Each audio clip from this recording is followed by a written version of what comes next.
بسم الله الرحمن الرحيم. قل هو الله أحد الله الصمد لم يلد ولم يولد ولم يكن له كفوا أحد. بسم الله الرحمن الرحيم. إذا السماء انفطرت وإذا الكواكب انتثرت وإذا البحار فجرت وإذا القبور بعثرت علمت نفس ما قدمت وأخرت. يا أيها الإنسان ما غرك بربك الكريم الذي خلقك فسواك فعدلك في أي سورة ما شاء ركبك. كلا بل تكذبون بالدين وإن عليكم لحافظين كراما كاتبين يعلمون ما تفعلون.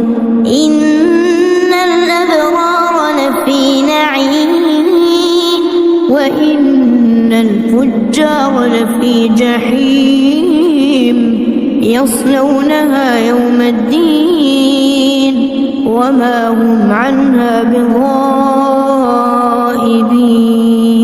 وما أدراك ما يوم الدين ثم ما أدراك ما يوم الدين يوم لا تملك نفس لنفس شيئا والأمر يومئذ لله.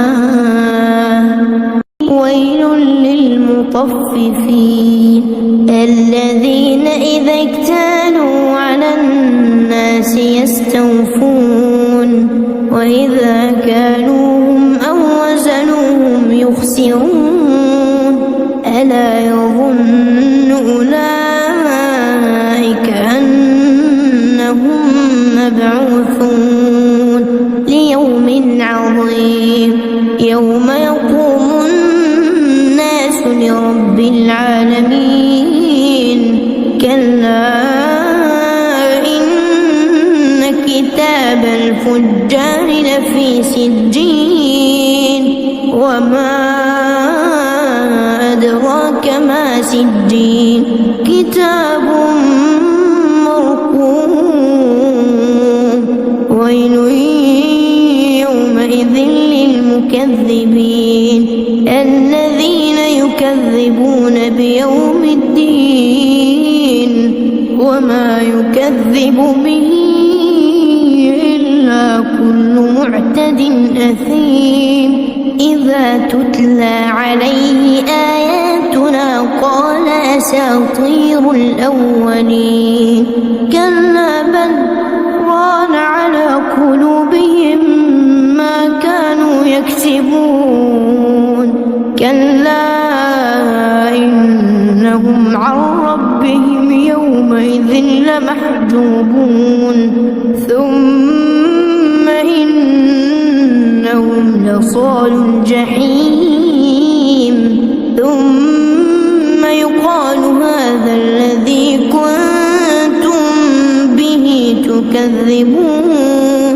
كلا إن كتاب الأبرار لفي عليين وما أدراك ما عليون كتاب مرقوم يشهده المقربون.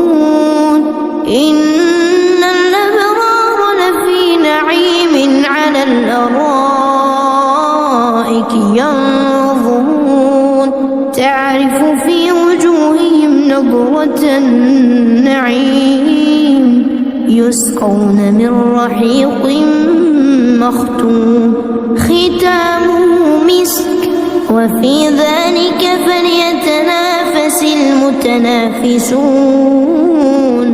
ومزاجه من تسنيم عينا يشرب بها المقربون إن الذين أجرموا كانوا من الذين آمنوا يضحكون وإذا مروا بهم يتغامزون وإذا انقلبوا إلى أهلهم انقلبوا فكهين وإذا رأوهم قالوا إن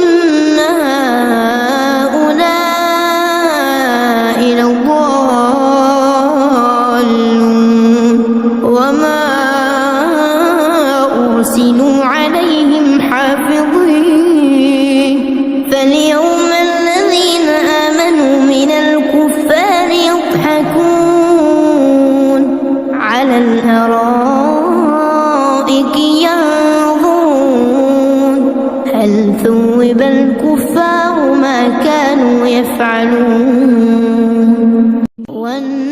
والنازعات غرقا والناشطات نشطا والسابحات سبحا فالسابقات سبقا فالمدبرات أمرا يوم ترجف الراجفة تتبعها الرادفة قلوب يومئذ واجفة أبصارها خاشعة يقولون أئنا لمردودون في الحافرة أئذا كنا عظاما نخرة قالوا تلك إذا كرة خاسرة فإنما هي زجرة واحدة فإذا هم بالساهرة هل أتاك حديث موسى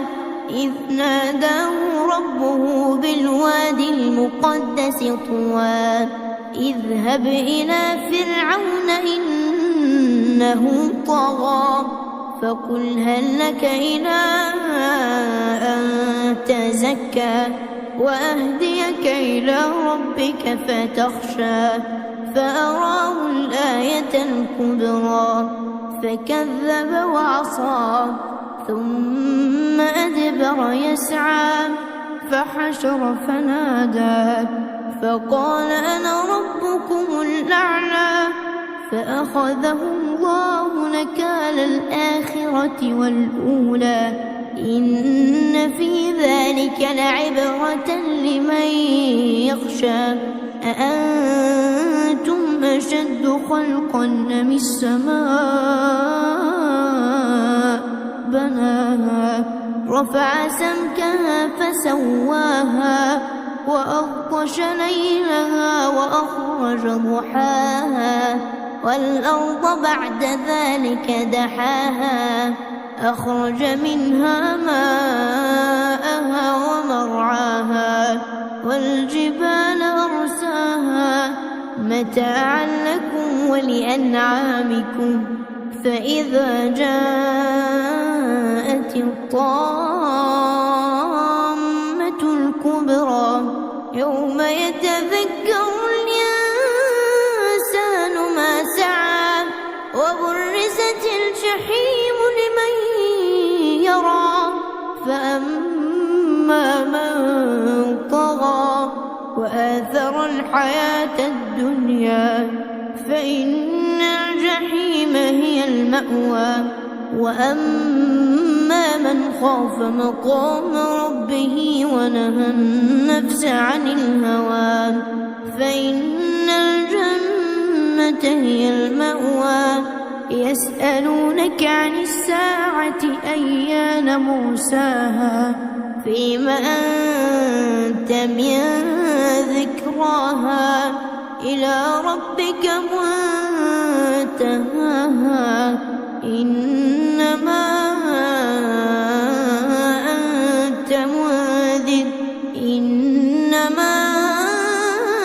أنت منذر من يخشاها كأنهم يوم يرونها لم يلبثوا إلا إلا عشية أو ضحاها